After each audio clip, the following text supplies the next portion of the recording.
Bom, meus queridos irmãos, é com muita alegria que nós iniciamos mais um estudo aqui na Ordem Espírita de Sicília de maneira virtual. Agradecemos a vocês que têm nos acompanhado até o presente momento e reforçamos o pedido para que vocês fiquem em casa, para que tomem os devidos cuidados, usem o álcool em gel e, se precisarem sair de casa, lembrem de sempre colocar uma máscara para que a gente possa manter a nossa saúde física em condições adequadas, para que a gente consiga ter um reencontro pacífico quando todo esse momento turbulento passar. E agora vamos fazer a leitura de um livro que eu gosto bastante, que é o Sementes de Felicidade. Nós vamos ler uma página e fazermos uma prece. Caiu o capítulo 91. Livre-se das amarras. Você bem que gostaria de pensar com mais liberdade, aprimorar o seu viver e entender melhor os acontecimentos. Uma concepção materialista do mundo, porém, embaralha suas ideias. O materialismo entorpece e subjuga a mente. Busque o lado espiritual e tudo se modifica. Abrem-se novos horizontes e dilata-se o entendimento. Nasce a felicidade. Viver o clima de espiritualidade é respirar fundo a liberdade. É interessante a gente perceber como, mesmo de maneira aparentemente aleatória, a página que sempre cai tem tudo a ver com o nosso estudo que nós faremos. Então, vamos aproveitar esse momento para que a gente respire fundo, se acalme e perceba a vida pulsante que existe dentro de nós, a centelha divina que habita em nós, que nós possamos perceber o quão somos agraciados por receber a dádiva da vida material e por termos a oportunidade de adquirir consciência, de nos desenvolver e nos aprimorar aqui na matéria. Que nós possamos também agradecer pelos familiares, pelos amigos, pelas pessoas que nos acompanham e que nos desejam bem, estejam elas neste plano da vida ou no outro plano. Que nós possamos caminhar sempre rumo à felicidade, percebendo que as dificuldades são necessárias para que a gente se desenvolva. Obrigado por tudo, Senhor, pela chance de estar aqui mais uma vez. Que assim seja. O nosso estudo, ele vai falar sobre felicidade. E parece bastante contraditório falar de felicidade no momento em que nós estamos. Situações complicadas, momentos de ansiedade, de angústia, parecem fazer parte do nosso cotidiano, por conta do isolamento social e do coronavírus, obviamente. Essa pandemia, ela trouxe para nós algumas reflexões muito importantes. E elas parecem, num primeiro momento, afastar a ideia de felicidade. Mas eu me permito chamar a atenção de vocês para que nesse mês de outubro nós reflitamos sobre essa palavrinha mágica, tão buscada, visto que ser feliz é o que todo mundo deseja, é o que todo mundo almeja. E, inclusive, talvez mais do que nunca, é o que a gente gostaria de encontrar no momento atual. O problema é que nós colocamos o foco da nossa felicidade em coisas que não vão trazer esse sentimento. Conquistas materiais, sucesso na carreira, alcance de visualizações no Instagram, um corpo perfeito. Algumas dessas coisas, obviamente, trazem alegrias momentâneas para nós, mas a felicidade duradoura, ela está relacionada a outra coisa.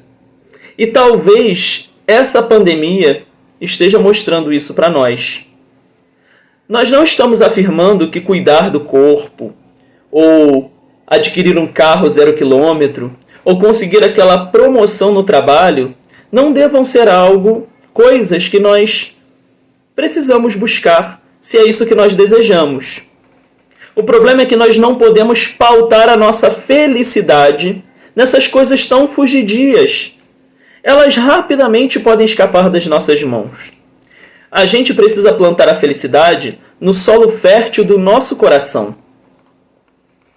Recentemente, em uma conversa com uma amiga muito querida, ela me revelou que estava sendo mais feliz no seu casamento porque ela e o marido decidiram parar todas as suas atividades em um momento do dia para que eles possam sentar no sofá e assistir a uma série juntos, comendo pipoca, comendo biscoito, compartilhando o momento com a pessoa que eles amam. E isso, abraçar, conversar, rir, assistir filmes juntos, né? Fazer isso com pessoas que nos querem bem, são acontecimentos que fazem com que a gente tenha uma sensação positiva que perdura por muito tempo. Os estudos psicológicos dizem que se a gente compra um carro, por exemplo, se a gente tem uma conquista material, nós temos uma espécie de euforia que pode durar cerca de 1 a 2 semanas. É diferente de, por exemplo, viver uma experiência positiva com a nossa família, com os nossos amigos, com as pessoas que a gente ama. Porque quando a gente vive alguma experiência marcante, positiva, essa sensação de felicidade, essa sensação de alegria, ela dura por até 3 meses. E ela, com certeza, vai sempre ser uma lembrança positiva para a gente, nos momentos mais obscuros. Então, o toque, o carinho, o amor, são coisas que nós estamos sentindo falta nessa pandemia. O carro do ano, a TV de 70 polegadas, a barriga tanquinho, já não parecem chamar tanta atenção nesse momento. Kardec, já que nós estamos em um mês em que a gente homenageia Allan Kardec, o mês de outubro, Kardec falou sobre felicidade diversas vezes nas suas obras publicadas, as obras que servem de base para a doutrina espírita. Por exemplo, na questão 922, Kardec dialoga com os espíritos e eles lhe respondem quais são os critérios para alcançar a felicidade. Kardec pergunta o seguinte: haverá, contudo, algum critério de felicidade que abranja todos os homens? E os espíritos respondem: para a vida material, é a posse do necessário. Para a vida moral, é a consciência tranquila e a fé no futuro. A posse do necessário, ela é importante para a vida material. Porém, o necessário parece ser relativo de acordo com o contexto em que as pessoas estão inseridas. Por exemplo, para o diretor de uma empresa multinacional, receber um salário de 100 mil reais por mês e, de repente, ter o seu salário reduzido pela metade pode trazer a sensação de que lhe falta o necessário. Mas será que isso é digno de pena, é digno de tristeza, quando nós percebemos que ao nosso lado há pessoas morrendo de fome, morrendo por não ter assistência médica, ou tendo terríveis dores físicas ou morais por não ter um teto que as abrigue? Portanto, o necessário, ele não pode ser relativo quando nós estamos falando de preservação da vida dos nossos semelhantes, ou da manutenção de uma vida digna, com todos os direitos que nós, enquanto seres humanos, temos de ter. Mas hoje, a nossa abordagem sobre o tema vai seguir um prisma diferente. Vai seguir o prisma da vida espiritual, exatamente como a nossa página de abertura nos alerta. Uma vez que não há vida material propriamente dita na espiritualidade, do outro lado da vida, nós podemos dizer que os nossos critérios diminuem, envolvendo uma vida feliz na espiritualidade. Afinal, a gente não precisa se preocupar com a posse do necessário material, pois nem corpo material nós teremos quando nós estivermos na espiritualidade. A pergunta que a gente vai tentar responder hoje é a seguinte: os espíritos, ou seja, as pessoas que já morreram, que já estão do outro lado da vida, eles são felizes? Eu posso ser feliz estando do outro lado da vida? A crença geral na espiritualidade indica que nós temos uma vida espiritual, e nós teremos, uma vida espiritual maravilhosa, fantástica, porque a gente vai abandonar o corpo físico, vai estar ao lado de Deus, segundo algumas crenças religiosas, tocando harpas com os anjos e deslumbrando uma paisagem magnífica, descansando por toda a eternidade. Ou seja, nós estaríamos numa espécie de paraíso, sendo tocados apenas pelo amor e pela paz, aonde o sofrimento e a maldade não nos alcançariam. Mas a doutrina espírita, principalmente nessa obra, O Céu e o Inferno, ela nos esclarece que o paraíso, na verdade, é um estado de consciência, ou seja, teremos um céu ou um inferno interiores, de acordo com as nossas ações e nossos pensamentos dos dois lados da vida. Se a questão 922 do Livro dos Espíritos envolve consciência tranquila e fé no futuro, poderemos dizer que esses dois critérios também abarcam a vida espiritual. E é interessante também a gente pensar sobre a questão de descansar incessantemente, Descansar por toda a eternidade. Se Deus, nosso Pai de infinita bondade, não para de trabalhar, por que Ele iria querer que seus filhos descansassem por toda a eternidade? Esse livro que eu citei, O Céu e o Inferno, ele traz relatos de espíritos, ou seja, de pessoas que já morreram e que se comunicaram com os vivos através do que a gente chama de mediunidade. Aliás, o título da obra é bem interessante porque ele nos convida a refletir sobre esses lugares que existem somente na imaginação humana. Porque o céu, o paraíso que queremos, ele só pode ser alcançado no nosso íntimo. Aliás, fica a dica para que vocês leiam essa obra. É uma das obras menos lidas pelos espíritas, mas que tem uma gama de reflexões filosóficas e religiosas que não podem ser deixadas de lado. Não é à toa que a gente chama O Céu e o Inferno de obra básica, uma das obras básicas que compõem a codificação de Allan Kardec.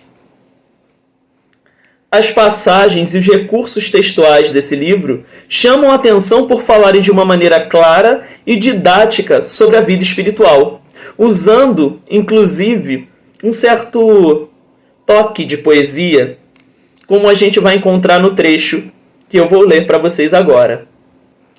Por toda parte, há vida e movimento.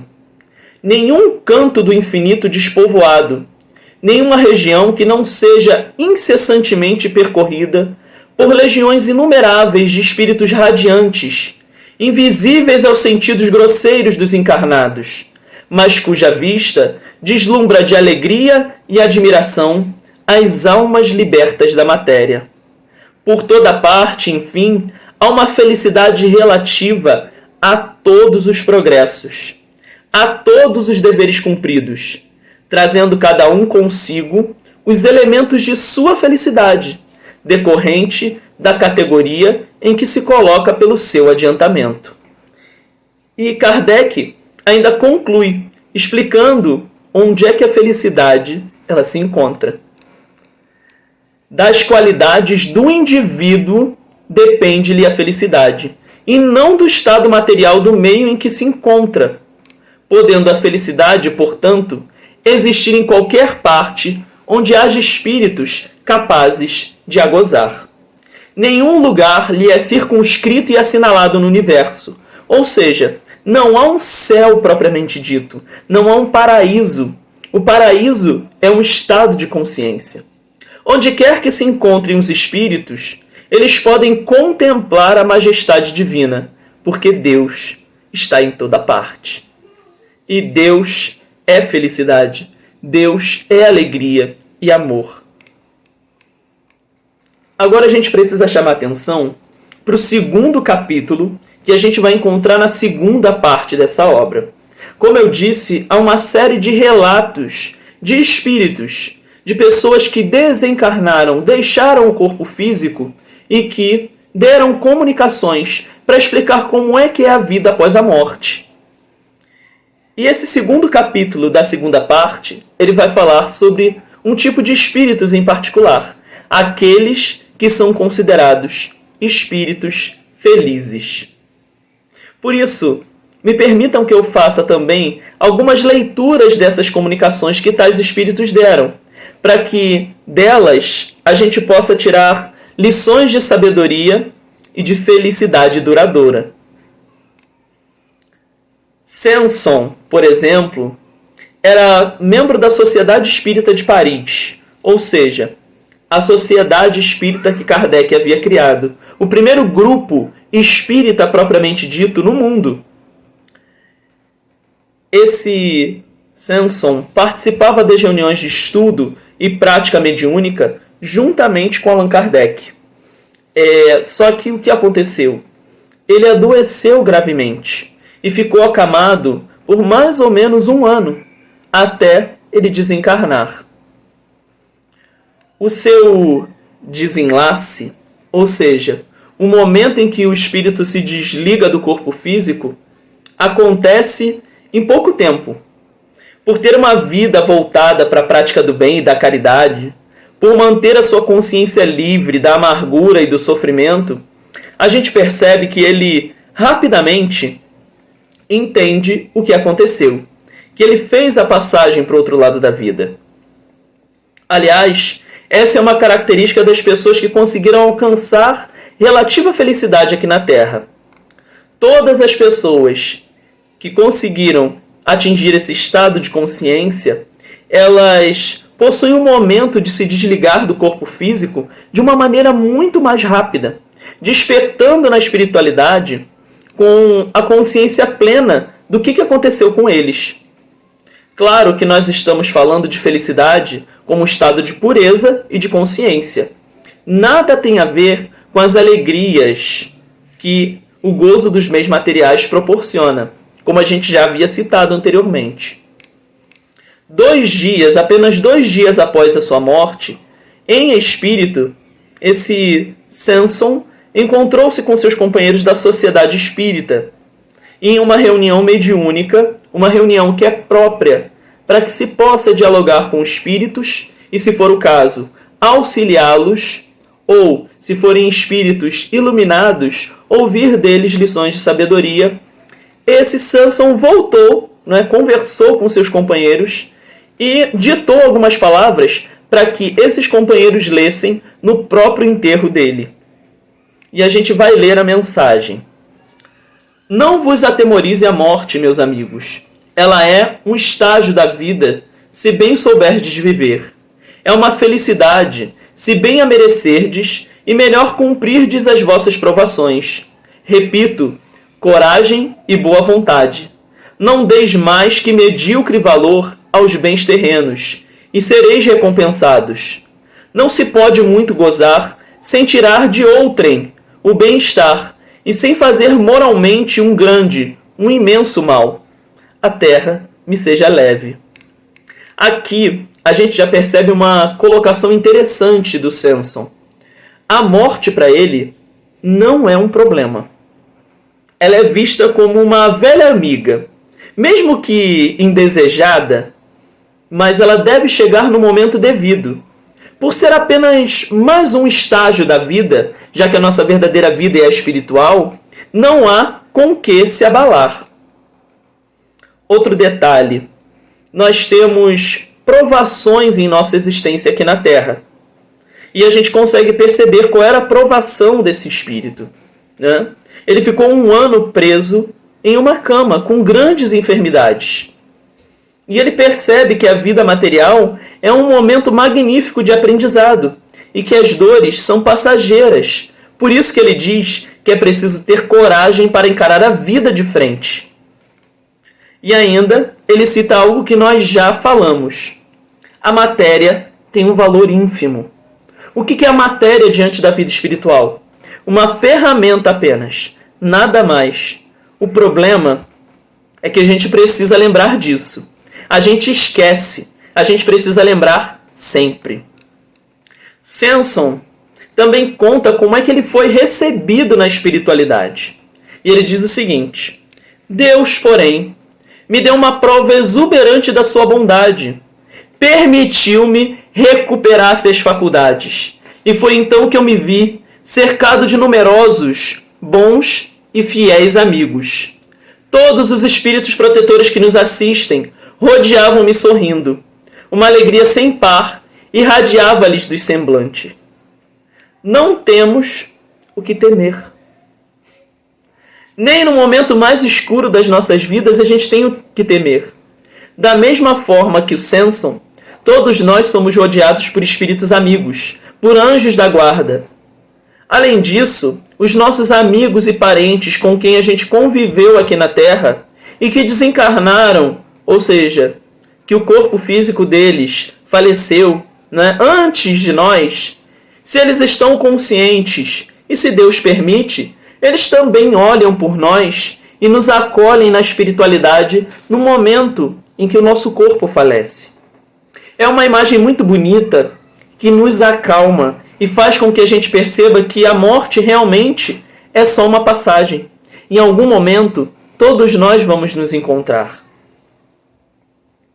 Há um relato de um outro espírito chamado Samuel Felipe, que tem uma comunicação publicada nesse livro.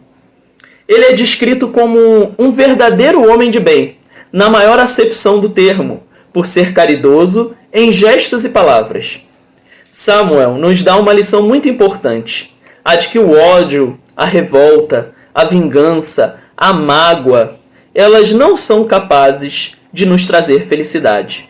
Basta você lembrar, se você está nessa situação em que você está magoado com alguém, em que você ainda não é capaz de perdoar alguém, em que você sente uma revolta interior muito grande, pense, em que momento isso te trouxe alegria? Em que momento isso te trouxe paz de espírito? Se a gente parar para considerar e analisar todos os nossos companheiros, que a gente percebe que estão em um momento de revolta, é impossível perceber a felicidade neles. A felicidade, um momento pequeno de felicidade chega quando eles simplesmente esquecem essa revolta e essa mágoa. Ou seja, nós nos afastamos do caminho para a felicidade quando a gente tem esses sentimentos negativos, porque nós estamos carregando em nossas costas o peso do mal que os outros fizeram a nós. Por isso, Samuel diz o seguinte: ó vós que me fizestes padecer na terra, que foram cruéis e malévolos comigo, que me humilharam e me afligiram, vós, cuja fé tantas vezes me acarretou duras privações. Eu não somente vos perdoo, mas também vos agradeço.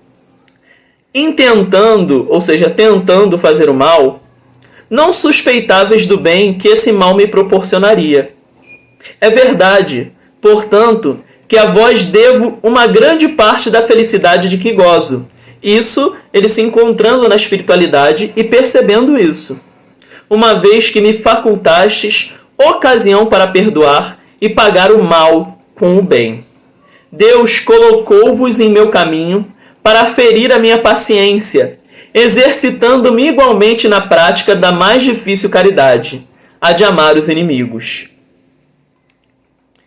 É interessante notar, né, a nossa relação, a relação que existe com essa paz de espírito, com essa consciência tranquila e a felicidade. O perdão é necessário para que a gente viva bem, para que a gente não adquira débitos com a pessoa que nos fez mal. Eu não estou dizendo que o passo de perdoar é um passo fácil. Porque Jesus, por exemplo, nos ensinou a perdoar, embora ele não perdoasse, porque não se sentia ofendido. Nós, por nos sentirmos ofendidos, Ainda estamos nesse estágio em que precisamos perdoar. Mas a gente precisa perceber que o perdão é benéfico a nós, não só ao outro que nos fez mal. Assim a gente rompe com uma corrente de sentimentos e de ações que seriam negativas, que são maléficas para nós e para o outro. Porque mesmo sendo inimigo, ele é o nosso próximo de alguma forma. Muitos espíritos relatam, assim como o Sr. P, é assim que ele é chamado no livro Céu e Inferno, ele é um médico de Moscou e é chamado de Sr. P porque o nome dele foi omitido, possivelmente porque a família não queria que as suas mensagens espirituais, não é, as comunicações que ele deu do outro lado da vida para cá, eles não queriam que ele fosse reconhecido. E por isso, Kardec deve ser chamado ele de Sr. P. Não é? Esse espírito ele diz que a felicidade é uma questão de ser e não de ter. Kardec ainda tem a ousadia de perguntar diretamente para esse espírito: em que consiste a felicidade? E aí, esse espírito desse médico de Moscou diz o seguinte: isso é mais difícil de vos fazer compreender. A aventura é um gozo e uma espécie de contentamento extremo de mim mesmo, não pelos meus merecimentos, o que seria orgulho, mas contentamento como que saturado, imerso no amor de Deus. Em suma, é a alegria que nos infunde ao bem, podendo supor-se ter a seu livre-arbítrio, contribuindo para o progresso dos outros que se elevaram até o Criador. Ficamos como identificados com esse bem-estar, que é uma espécie de fusão do espírito com a bondade divina. Temos o dom de ver os espíritos mais adiantados, de compreender-lhes a missão, de saber que também nós a tanto chegaremos. Ou seja, nós precisamos auxiliar o progresso dos nossos irmãos. Ninguém é feliz sozinho. Quando fazemos o bem e praticamos a caridade com abnegação, nós estamos ressoando o amor de Deus. E por isso, a gente consegue ficar mais próximo dele. A gente consegue ouvir a melodia divina ecoando no universo. O grande médico e filantropo Albert Schweitzer, ganhador de um Prêmio Nobel da Paz, devido ao seu trabalho filantrópico com amor aos seus semelhantes, ele tem uma frase que diz exatamente isso: os únicos homens verdadeiramente felizes são aqueles que buscam uma maneira de serem úteis aos outros. O que nós precisamos perceber é que todas essas diretrizes e caminhos que demonstramos em que esses espíritos encontraram a felicidade do outro lado da vida, todas essas diretrizes e esses caminhos são pautados nos ensinos de Jesus. Perdoar, desprender-se dos bens terrenos, ter confiança em Deus e esperança no futuro, manter a consciência tranquila e livre, desligar-se da dor, praticar a caridade. Longe de serem fórmulas exatas, essas características precisam ser buscadas por nós. Claro, cada um de nós vai encontrá-las em caminhos e em momentos diferentes da vida. Mas é necessário que a gente comece a nossa busca. Todos os espíritos que se intitularam felizes na espiritualidade perceberam que, quando encarnados, eles tinham a necessidade de seguir a Jesus, de caminhar segundo as suas pegadas e de se libertarem das amarras do materialismo. Por isso, eles conquistaram o céu, o paraíso, dentro de si mesmos. Kardec, na introdução da outra obra que foi compilada e publicada por ele, intitulada O Evangelho segundo o Espiritismo, deixa isso muito claro, quando ele afirma que os ensinos do Cristo são, acima de tudo, o roteiro infalível para a felicidade vindoura, o levantamento de uma ponta do véu que nos oculta a vida futura. E a gente encerra com uma pequena mensagem de um espírito chamado Six-Denier, que é um espírito, é importante lembrar que a maioria dos espíritos com quem Kardec dialoga são franceses, já que ele está inserido no contexto da França do século XIX. E esse espírito ele diz o seguinte: procurei explicar-vos a felicidade da vida que aguarda o homem depois da morte do corpo, e eu não pude. Será possível explicar o infinito, aquele que tem os olhos fechados à luz e que não pode sair do estreito círculo que o encerra? Para explicar-vos a eterna felicidade, dir-vos-ei apenas: amai, pois só o amor faculta o pressenti-la, e quem diz amor, diz ausência de egoísmo e, obviamente, alcança a felicidade. Então que a espiritualidade amiga nos abençoe e nos auxilie a trilhar esse caminho da felicidade, com abnegação e devotamento aos nossos semelhantes, com desprendimento dos bens terrenos e com o perdão das ofensas. Que a gente possa perceber que o livro O Céu e o Inferno tem um manancial de conhecimento extraordinário para que a gente alcance a nossa felicidade. E que a gente perceba que Kardec fez um trabalho magnífico de codificação, de construção junto das mensagens dos Espíritos, para que a gente pudesse entender quais são os caminhos, o que é preciso fazer para que a gente alcance a felicidade. Que a gente tenha confiança em Deus e fé no futuro, porque nós vamos encontrar a felicidade um dia. Que nós possamos buscá-la e que nos momentos do cotidiano, nos momentos simples em que nós nos encontramos com a nossa família, com os nossos amigos, com as pessoas que nos querem bem, que a gente consiga, pelo menos, construir um pouquinho mais da felicidade que vai habitar dentro de nós e que será plena um dia. Que Jesus nos abençoe.